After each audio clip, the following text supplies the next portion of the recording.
Good day everyone, I'm Jonever from this IT 2C and I'm here to show you how to disassemble and assemble a system unit step by step. First, prepare our workplace. We must have a clean and accessible workplace. Second, equip yourself with the right tools.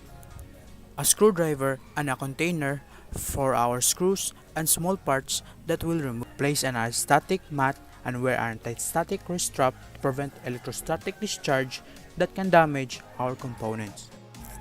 Remove your watch or any other jewelry to prevent electrostatic discharge. Remember, our motherboards and other computer components are extremely fragile. Make sure to keep your workspace organized. Last, take a deep breath and read the manuals closely, and you're good to go. Remove the side case screws. Open the side case cover by sliding it to the left. Some case has a touch fan on the side case cover. Disconnect it first before removing the side case cover. Before disconnecting the internal cables, make sure to note it and remember its location. You can take a picture before disconnecting it. It's better to disconnect the power supply cables first. Disconnect the CPU fan and other fan connectors from the fan headers. Disconnect the front panel connectors located on the bottom part of the motherboard. Disconnect the SATA connectors for our hard disk drives and optical disk drives. Now it's time to remove our system unit components. Remove the RAM by opening the retention clips. Unlock the CPU fan with the CPU heatsink. Unscrew all the screws from the motherboard.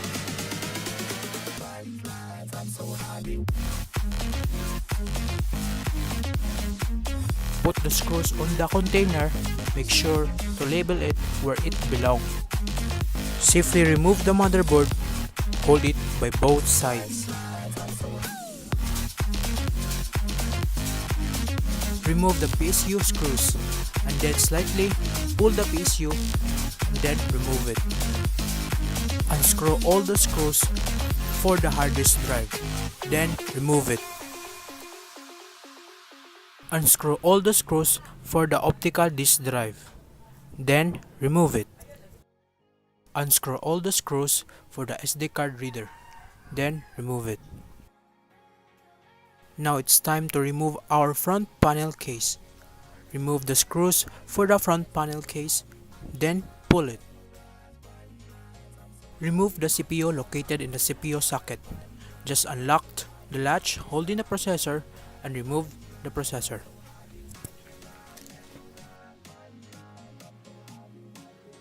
Make sure to flip the CPU and place it correctly. And we're done in disassembling our computer system unit. So these are all the parts that we've been pulled out. We have here the screws, SATA cables, the CPU fan, the SD card connectors, the optical drive and the hard disk drive, RAM, motherboard, power supply, and our case, the front panel and side cover. And it's time to assemble our computer system unit. Insert the CPU on the CPU socket. You will see that there are guides on the sides of the processor and even small triangles printed and marked on a socket to help you place the processor properly. Then lock the latch. Then return back the CPU fan along with the CPU heatsink. Then connect the CPU fan connector to the CPU fan header. Then attach back the hard disk drive, optical disk drive, SD card reader, and the front panel case. Place back their screws.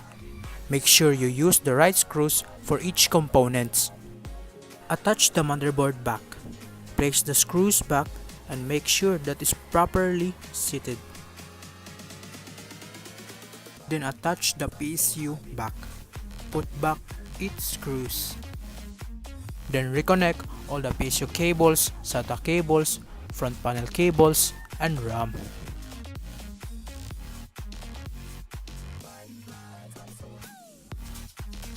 Lastly, place back the system unit case cover along with its screws. And that's how you assemble and disassemble a computer system unit. Hope it helped you a lot. Thanks for watching. Have a good day.